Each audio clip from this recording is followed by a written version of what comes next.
আল্লাহর হাবিব সব সময় স্ত্রীদের প্রশংসা করতেন।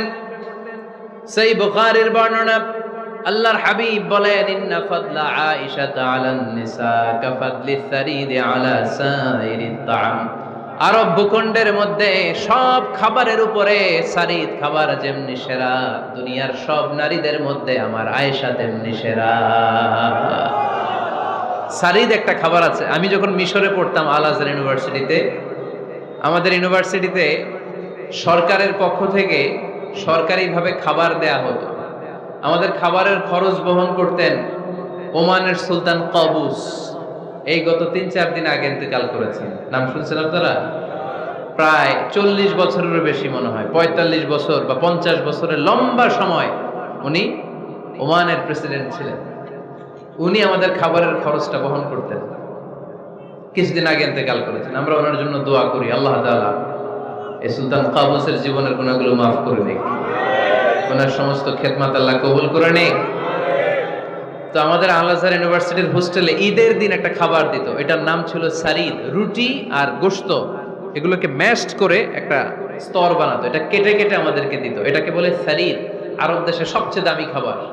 আমাদের দেশে যেমনি পোলাও, গরুর রেজালা, রোস্ট, এগুলো খুব উন্নত খাবার ধরা হয়, বিয়েতে সার্ভ করা হয়। আরব দেশে ওইটাকে বলে সারিদ, শ্রেষ্ঠ খাবার। আল্লাহর হাবিব বললেন, সব খাবারের মধ্যে যেমনি সারিদ সেরা, নারীকুলের মধ্যে তেমনি আমার আয়েশা সেরা।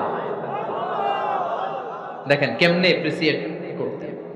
আম্মা জান আয়েশাকে তিনি সব সময় আদর করে হামায়রা বলে ডাকতেন। হামায়রা মানে লাল সুন্দরী বউ। কি সুন্দরী?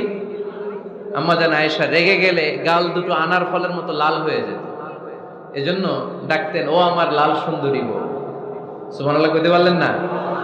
আবার আম্মাজান খাদিজাতুল কুবরা তাহেরা রাদিয়াল্লাহু তাআলা আনহার ব্যাপারে বলতেন, ইন্নী ক্বাদ রুজিকতু হুব্বাহা। সহিহ মুসলিমের বর্ণনায় তিনি বলতেন, খাদিজার ভালোবাসা আল্লাহ তাআলা আমার হৃদয়ে রিজিক হিসেবে দিয়েছে। আওয়াজ করে পড়েন আল্লাহু আকবার। তো এইজন্য এপ্রিসিয়েট করবেন। ৫ নাম্বার হচ্ছে আপনার ভালোবাসা স্ত্রীকে প্রকাশ করুন। এক ছাদের নিচে আজীবন বসবাস, ২০ বছর হয়ে গেছে এদের সংসার, একদিনও মুখ ফুটে বলতে পারে নাই তোমারে ভালোবাসি। পারছেন? হ্যাঁ, কে কে পারছেন? দেখি হাত তুলে। হাত অর্ধেক তুলে আবার নামায়, ভেজাল আছে, ঠিক কিনা? ভালোবাসি বলছিলেন? কারে বলছিলেন? ভাবিকে না গার্লফ্রেন্ডকে? হ্যাঁ, স্ত্রীকে বলবেন। নিজের স্ত্রীকে বলবেন আই লাভ ইউ।